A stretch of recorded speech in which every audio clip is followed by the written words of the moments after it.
Robertas Valikonis, šių rungtynių arbitras, švilpia rungtynių pradžią, tikrai rimtai.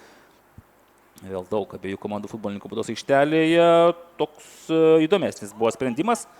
Mauzesas Bava gal ir nesitikėjo, kad ant žaliosios vejos Domantas Mackevičius labai kietai sužaidė šioje dvikovoje. Na, bet Jesse Ada iš kairės ir šiek tiek virš skersinio.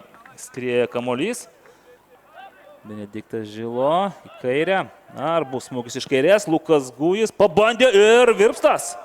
Na, apranga vilkintis, ne, Jesse Ada neleidžia pradėti nuo šeimininkų, skrodžia gynybą, šis futbolininkas, jo perdėjimas ar smūgis iš čia. Vėl pavojaus varpai, Transinvest B aikštės pusėje, dabar smūgis ir pro juot iš kairės, jeigu tik turės erdvės, seka vėl į tolimą viršutinį vartų kampą. Pirmame kėlinyje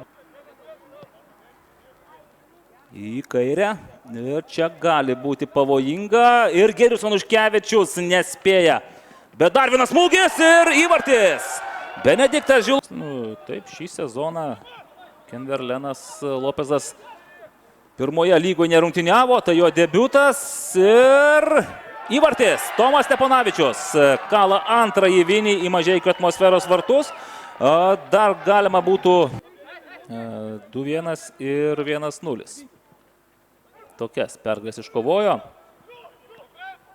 Giedrius Anuškevičius, smūgis ir Kenverle.